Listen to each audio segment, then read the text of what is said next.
I started thinking about this book around 2012, 2013. This was a time that I was traveling along the Afghanistan-Pakistan border, trying to think through my own research, but which was very much academic research. But the traveling along the Afghanistan-Pakistan border gave me a couple of things to think about. One, of course, as a writer, when you think about writing issues that matter to you, but also trying to make sense of the social world. And one of the things that I constantly kept encountering is that it was not just encountering the social world, but also realizing that what you're encountering perhaps is not what you see reflected in the world around you, either as journalistic reports, either as research. The second, of course, was at the same time when I was traveling, much was changing in India. There was a certain kind of a churning that was happening. This was 2012, 2013. Much of what is about to come was already in its making. And by this time, I had been away from India for almost 10 years. And in some ways, I was thinking about the same themes that I was thinking about in my Afghanistan, Pakistan work. Who gets to tell stories? What happens if the story is told by someone else? What happens once you travel these paths that have not been traveled before, traveled by a very particular set of people? And then fundamentally, this was a question about how does one write about one's home, knowing very well that it's a very hard task to do that. And as I traveled and I wrote, the book changed, I changed. And what really became the core questions of this book were the questions about how do we think about freedom? How do we think about those freedoms being eroded every day? How do people fight for it? Sometimes for the same freedom and dignity from the very state that is supposed to give it to them. So these were some of the ways in which I was thinking about the book. The writing itself took over 8 years. A lot of it was physically exhausting. Now, when I think back, I don't think I can go back and replicate the same journey as I did. It involved a lot of travel. It involved a lot of waiting. It involved conversations that were difficult, some that were denied, some that don't make it to the book. And what you see in front of you is a fraction of those 8 years distilled together as stories put together over a period of 3 years of writing, rewriting, and that's the book in front of you.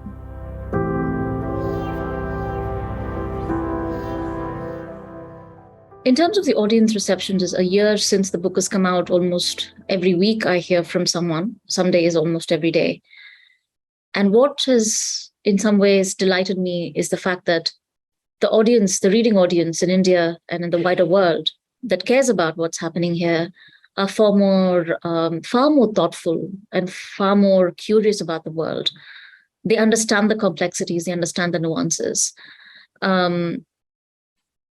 The answers is that one thing that has become clear is that we need more people to write about things that are happening. We need more writers who perhaps don't look like each other to ask those questions. And the answers we arrive at sometimes is going to be very different, but those questions need to be asked.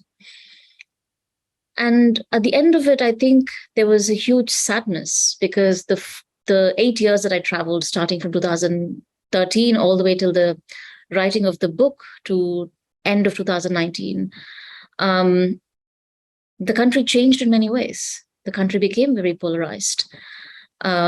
There were moments of great despair. There were moments of great hope. But in general, there was a lot of sadness that I think I walked away with. But no, I don't think the questions have been answered. And I don't think these are questions that one can answer immediately. I think each generation has to ask what those questions like freedom, dignity, belonging mean.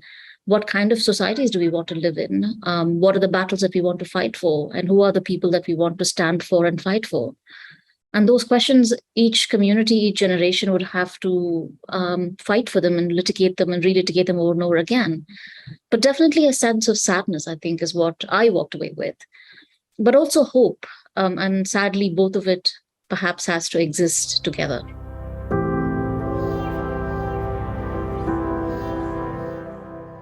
What does one take away? We live in a world where we are all very quick to speak without listening. I think that is one thing. To listen to people we never get to listen is an important value I hope people walk away. And I think all of the books that are in the shortlist in some way speak to that. The idea that when we listen a bit more, there's more for us to take away. But more importantly, I think people have to take away a sense of, as I said, I walked away with a huge sense of sadness having finished this book, but also a deep sense of hope in terms of the resistance that's still on the ground, of people fighting for things that matter to them. And I think together, I think those are the two things that will save any community, any country as it marches and moves forward. Our capacity to listen, to see, to hear each other. And second, a sense of not letting hope in some ways wither away.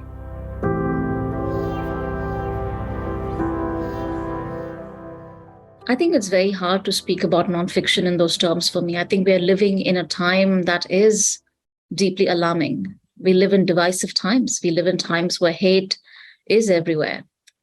And the role of a writer, in some ways, is to confront all of that. And one of the things I really want nonfiction writers or fiction writers or any writer, at least ones who've published books, who have now write, to acknowledge is how incredibly hard it is for all of us to write. Writing as a profession has become harder, which means that very few people now have access to even be writers full time, which also means it affects who gets to write and describe our social reality.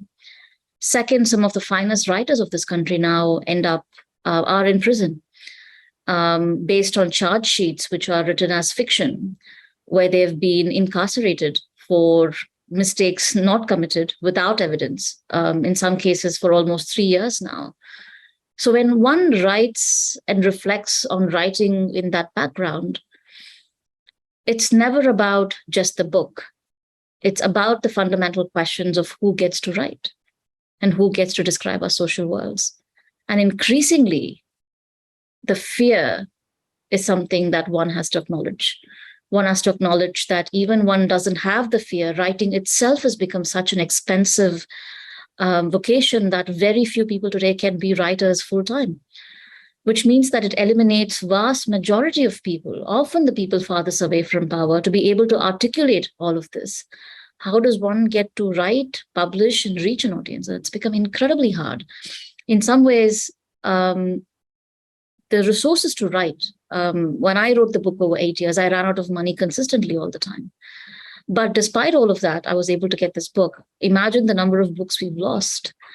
And finally, we are writing in times where, as I said, some of the brightest minds of this country are now behind prison, charged for a crime that they did not commit. So I think of writing within those things but one has to continue to write. One has to continue to make sense of our social world. One has to write when fact no longer matters, when dead bodies are no longer proof of death, when violence is no longer proof of injustice.